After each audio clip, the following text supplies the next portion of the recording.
Michelle, I'm so excited to talk to you because, we scheduled this time to talk, but little did I know that I would talk to you right after you got an email from the International Coaching Federation saying that you are now a credentialed ICF coach.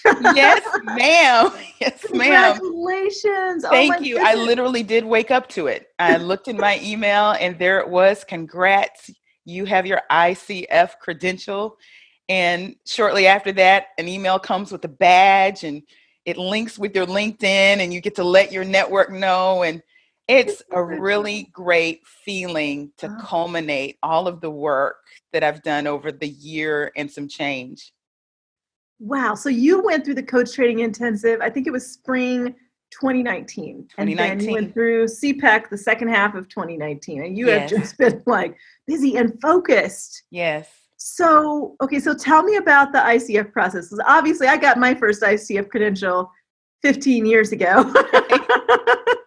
So that initial process, I don't think it's actually changed that much, hmm just in terms of what's necessary. But hmm what did it take Well, for it's you to get interesting. there? Again, this happened just as we got word that the pandemic was a real thing in the US. Yeah, So, yeah. February, I wrapped up my CPAC and I started my mentor coaching. I needed my 10 hours in order to even apply for the Yes, because ACC. that's one of the requirements for your credential. Absolutely. And so, in the midst of running my business, I have full fledged coaching practice and I get called to speak all over the place. And as you know, I was writing a book, all of this going on. I had to make sure that I kept on task for this. And I have to tell you, I really wanted to have this ACC on the cover of that book. Didn't Mm. quite work out that way, but I went through the process. Why is the credential so important to you? You know, Excellence is a part of my brand. This is my reputation. It's the way I've moved forward through life. One thing, and we talk about this in the book, we'll talk about the book later. As Black women, we've been taught that we need to be at least 10 times better just to get in the game, let alone win. And so credentials are table stakes for me. I've got to get the degree. I've got to get the advanced degree. I've got to get the credential. And that means a lot to my clients. I don't want them questioning my capabilities. If they see the credential, they know I'm qualified. Mm, And if they know that I've launched a business and got the credential simultaneously, they know I can help them. yeah. And I got to tell you a story. The night before I got my credentials, I got a call. This was last night from one of my clients, works for Fortune 10. I have several clients that work for Fortune 10. And she met me nearly 3 months ago. It's not quite 3 months ago, and was distraught because she felt like she had been passed over for a promotion and Mm. she wanted in her heart of hearts to move from director to VP. And And this I was asked part of her, why she wanted to go through coaching with you. yes, absolutely. She wanted a coach to help her through, to get that clarity, to get the acceleration and the accountability, because she knew she needed to do some work. So we started the journey. And just last night, she called me and said, I have some good news. And I wasn't shocked that she had good news, because one of the things that she learned along the journey was she had some outside interest. So she's also started a business. So I did not expect her to call me and tell me that she had gotten promoted to vice president at this big Wow. company. Wow. You've got all kinds of good news happening. And you know what? It feels so good when our clients are able to reach their goals, and the coaching process obviously is a big piece of that. Being Yes. able to be intentional about your goals, about the obstacles, about how to move forward. So you just went through your first coach training a year and a half ago. Yes. And here you are with a coaching practice. Yes. You earned your certification from the CAP Institute. Yes. You now, as of today, have your credential from the ICF. Um, what would you say to the person who's maybe they're thinking they want to do these things? They're thinking, is it really possible? Um, what should my next steps be? Or maybe they just feel held back. Maybe they have a plan because they have Sure. a business development plan from CTI. CPAC kind of helped them build on that, but they don't see the forward movement. What would you say to them? Because sometimes it feels discouraging. I would ask them a question. What's holding you back? I think that's key. You really have to coach yourself. And if you have those tools, why not invoke them for yourself? I know that I needed to get to where I am today. Even with the book, I had obstacles. And it wasn't just that homeschool was happening in the next room. There were other factors. And this is the thing, life happens despite crisis. So if you really want to reach your goal, I have to ask people, do you really want to grab change by the horns or wait? How did the pandemic impact you Oh, wow. when you're in the Yeah, middle of, okay, here's what I'm moving towards, here's what I want. And then all of a sudden, all of these things change. I've heard a lot of coaches with a lot of fear around, well, maybe this now means I can't do XYZ. Did you feel any of that at first? absolutely. And Absolutely. how did you deal with it? Yeah. So you're a speaker just like I am. So you remember how it was when they used to call and say, hey, we're interested. And you go through the contract phase, you get that deal, and they put you on a plane, and then they ship you off to some nice hotel and they pay for that. And then you go stand in front of 500, 600, 1,000 people and you speak. None of that was happening anymore. Yeah. So everyone was pivoting to digital, which is expected. But a lot of people were pivoting to digital and not doing the budget behind their events anymore. A lot of it was free. A lot of the sponsors didn't know, you know, how to look at the value the same way, so people didn't have budget to pay speakers.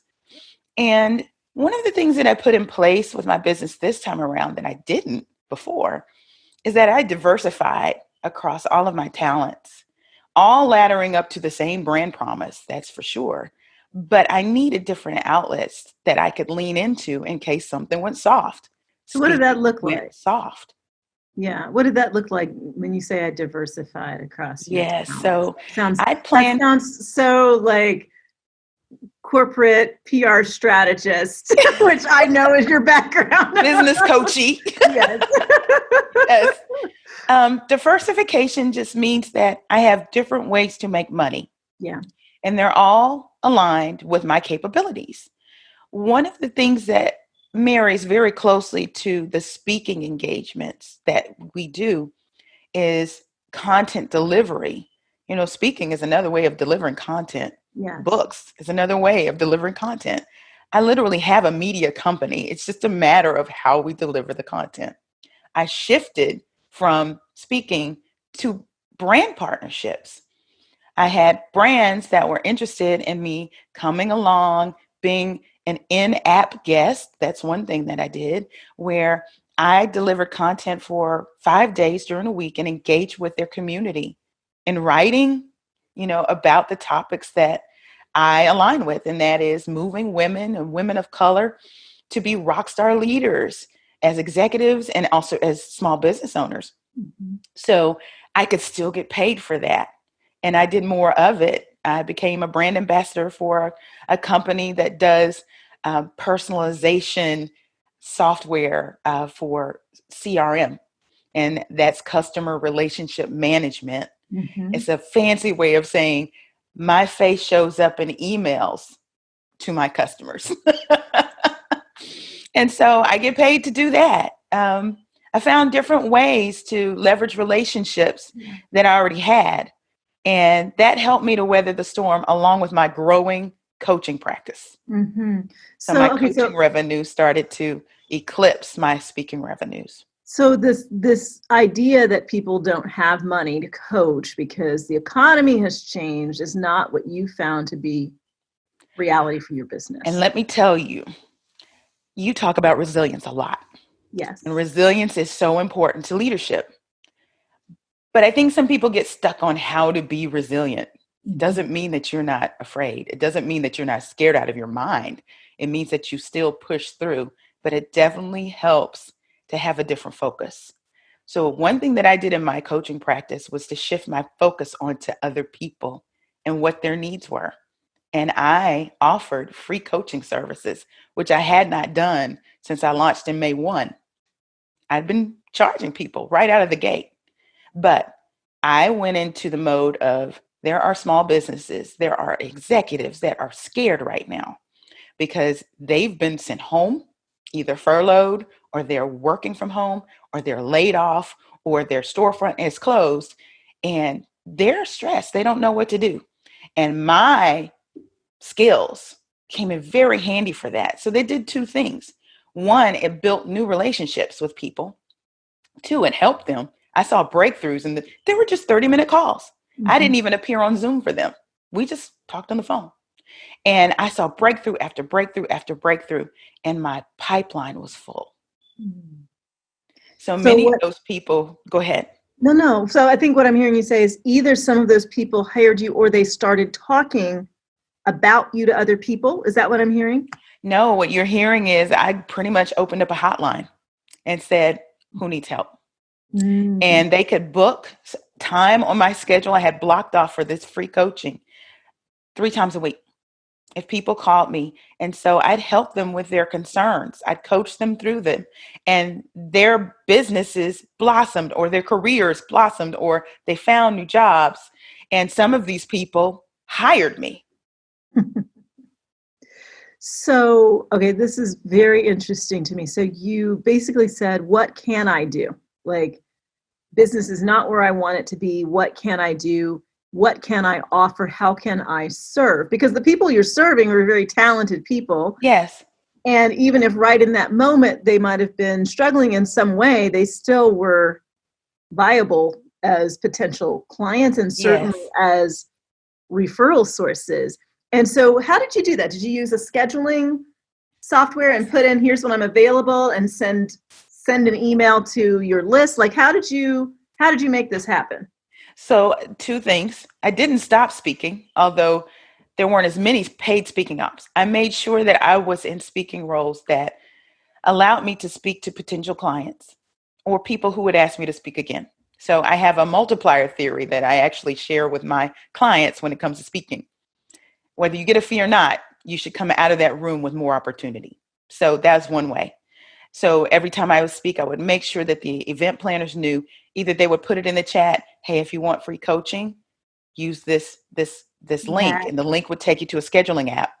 And my time was blocked off, and they could go in and just grab time whenever they were ready. The second way that I So did it, brilliant. the second way that I did it was social media. I have a very vibrant community on LinkedIn, Instagram, Twitter, now TikTok. I've seen your TikTok. Hmm? I've seen your TikTok, your different Yes, you, TikToks. yeah, get the woe in. But I made sure that they knew that I was offering these services too. So Big Stream came from there. And of course, I have email marketing. So Sunday nights, Wednesday nights are when my letters go out. And one is used for the podcast. And of course, I told on the podcast too, which is now global. So I had Yes, plenty of people Culture come Shift my way. podcast. I love the logo right there. Thank you. So this is a simple method, but what I'm hearing you say is, see, a lot of people don't even understand what coaching is. And what I'm hearing you talk about is, I think, extremely important because sometimes we can be so focused on, does this pay me money now? Mm, That they aren't looking at the value in the relationships, in the greater exposure.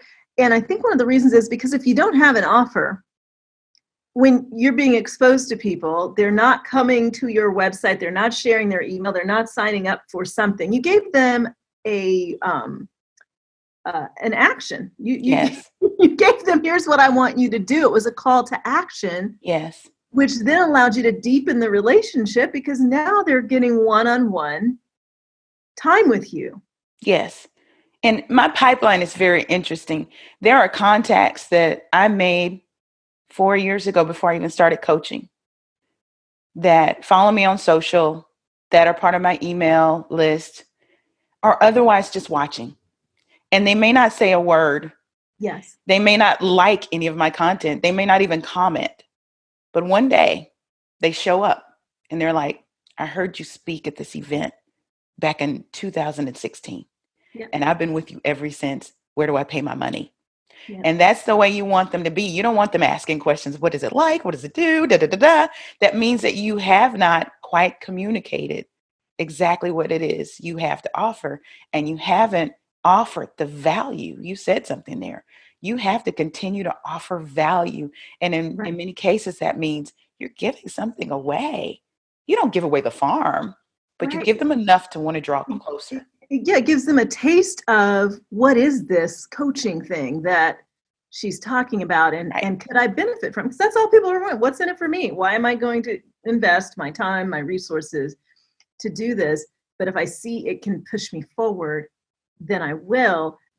But they can't necessarily get that just reading your website or an email. Some people might give that a shot, but more often than not, it's going deeper in the relationship. I'm curious about whether you have ever dealt with perfectionism.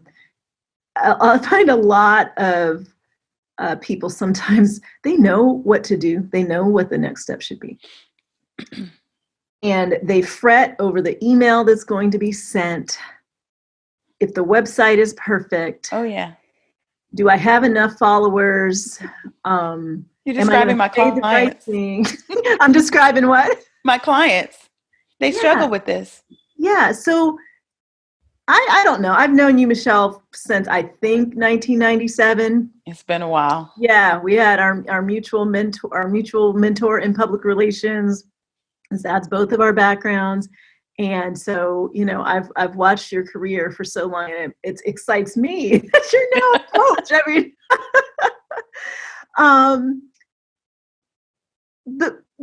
for that person, like it has to be so perfect. It really is, I think, fear.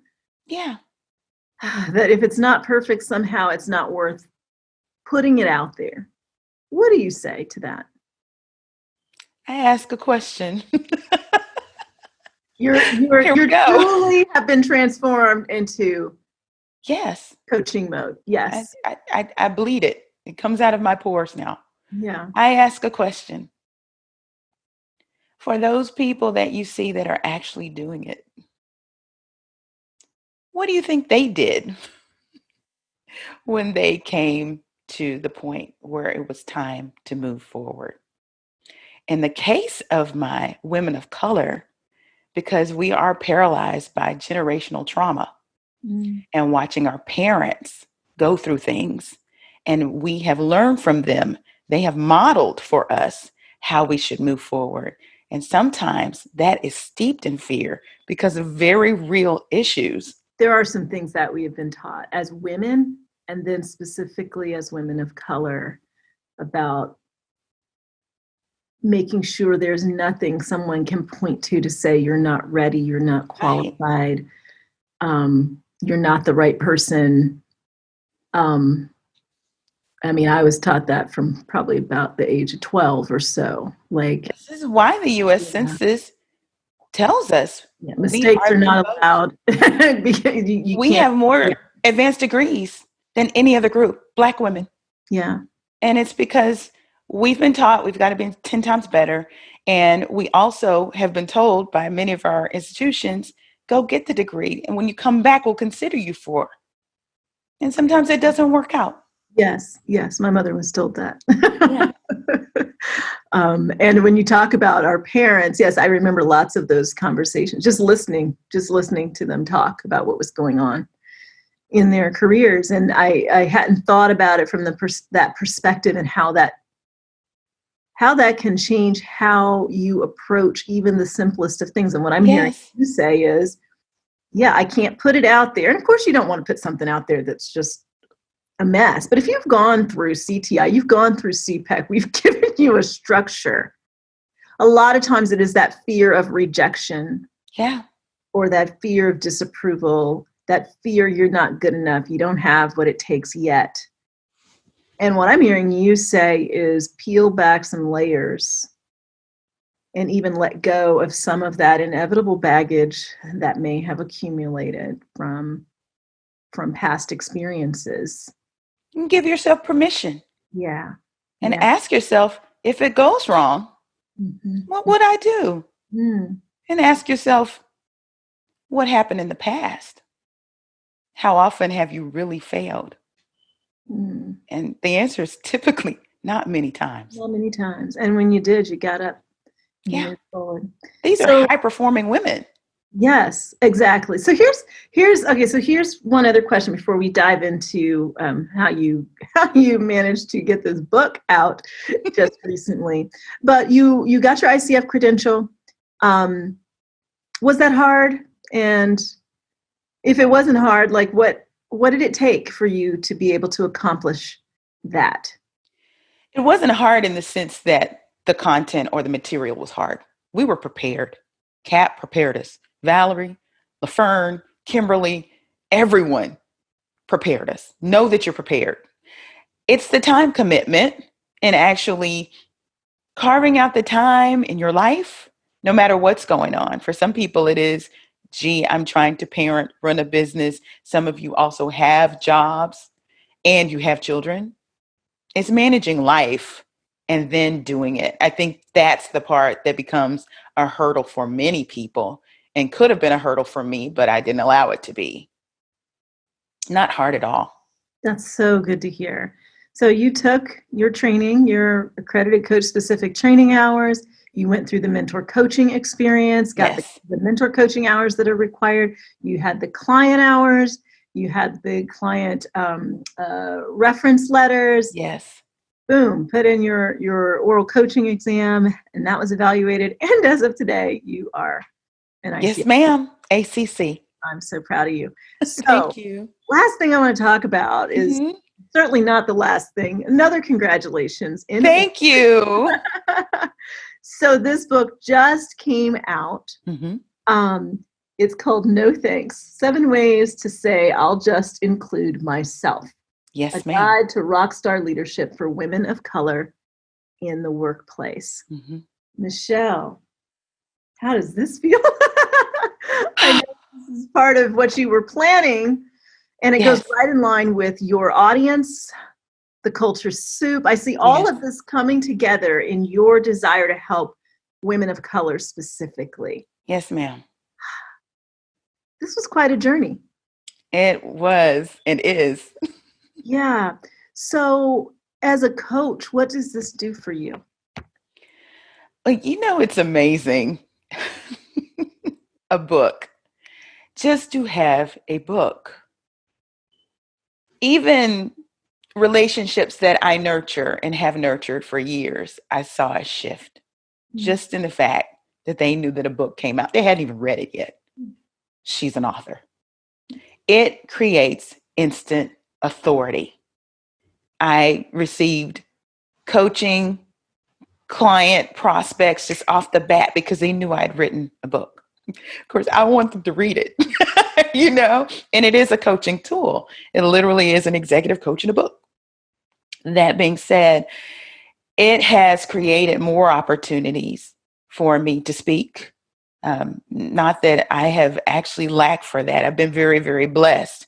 While I was working on my coaching certification, I did over 40 speaking opportunities. Many times I was in a hotel room listening to LaFern or Kimberly or you while I was getting my makeup ready before I went and got on stage. But now, I wasn't doing outreach then. I'm certainly not doing outreach now. People want me to come and talk about this book.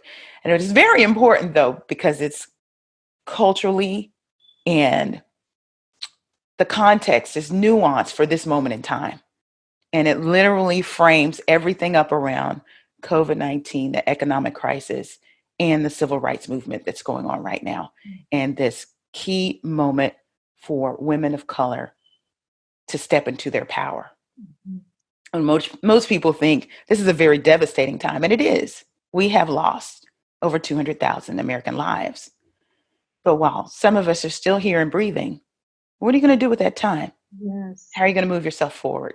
And that's the question that this book raises and allows you to step into your power and attack your dreams the way you want to. Yeah, this is I think what I love is that you have such clarity about your avatar, who your audience is, and then putting it into book form. Here's how I help you. You're actually coaching them through the book. Yes. You've had the Culture Soup podcast now for a couple of years, and I think Black Enterprise that Black named it Enterprise. top 40? Oh yeah, there were it was, I don't know how many, 40 podcasts that you must download, blah, blah, blah, blah, blah. Yeah. There was another list too. Yeah. And within 4 months of launching it, we were in the top 6 of business podcasts on Apple Podcasts. So that's been a real blessing. Yeah. And the podcast really is the genesis for growing the audience for the book. That was the idea. Do the podcast, expand the reach, launch the book. So this is like a methodical, here's my strategy, and I am carrying out the strategy. How long did it take you to write the book? Oh, well, the good news is that while I was writing for Black Enterprise, because I contributed for them almost 2 years, that was the impetus. I look back and I said, look at how much content that I have. How could I shape this into something that I want to share? And the writing blossomed from the speaking. It's really a content strategy that mushroomed. Whenever I spoke, I'd write. But I made sure that when I was speaking within the wheelhouse of my brand each time. And it was around leadership and career development. And the book chronicles a lot of this because it shares how, as an extrapreneur, which is a word that I've coined instead of side hustle, because we are credentialed, we are excellent. Ray hustles. We do not hustle. We have a plan, right? We are extrapreneurs. Doing that while I was at the big company, another Fortune 10, carving out the podcast, there was a method behind my madness and there was a why. And so often we jump into things because they feel good, but we haven't taken the time to consider what the end goal is, because that will help you to be very decisive about what next steps you take. And I didn't want to do something that was not compliant while I was at that big company. And not compliant would mean go out there and sell my PR services to somebody else. But that wasn't ever my dream. My dream wasn't ever to be in PR. PR was a way to make money. I've never heard you say that. Okay, Yeah. that is very interesting to hear. I'm excited about what you're doing. That you have found your audience. That you've got your ICF credential. You have written your book. Your podcast is doing well, and more than anything, that glow of I know I am right here within my purpose, and this passion that you have specifically for women and women of color. I think, many of us have heard and know at this point around imposter syndrome. I wrote about the very first chapter of Successful Women Think Differently. When I wrote Successful Women Speak Differently, I talked about perfectionism and how the research shows it's largely a women's issue. Women often, we underestimate ourselves. I think that is huge for us to recognize. And what I see in you is someone who doesn't underestimate herself, someone who says, no. And that's the premise of the book. The very core of the book is to find your value and center yourself, because there are a lot of places that we go where we are not centered. And one of those places is the workplace. Yeah. And so we literally have to lean outside of that organization to find our value, understand our own stories, find our tribe that's going to continue to pour it into us, activate that tribe, and then plan and work that plan despite what's going on. There are a lot of companies that are wanting to be on the right side of history, and they're trying to get their diversity inclusion. But you know what? That takes time. Are you going to sit there and wait? Retirement is staring many of us in the face. This is exactly for the woman that is at mid-career, 10, 15 years in the pipeline. And that's where we typically fall off and we don't go to the C-suite, when most of us in the beginning said, I want to be an executive leader. And we're just okay taking the check. So I kind of Very nudge comfortable. people and remind them, remember what you said you wanted to do? Yeah. So what I want people to see mainly is the focus.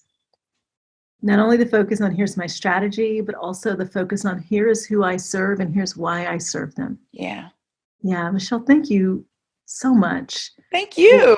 sharing your story, sharing your perspective, and congratulations on the book and on your Thank you. ICF credential and Thank you. graduating from CAP this past year and just building up your business this quickly with so much intention. And although I say this quickly, you're right, you've been working towards this for quite some time, even before Yeah. you went through But I CAP. have to thank you because throughout those 20 plus years, you have always been there as a friend, let alone my coach. Now you're my mentor coach. I mean, I'm so privileged.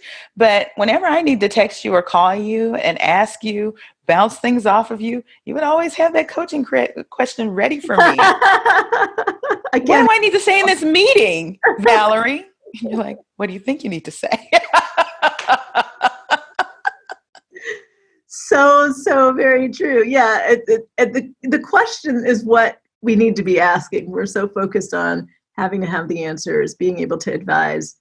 But if we can come up with those right questions that shift Yes. perspective, that changes absolutely It's magical. everything.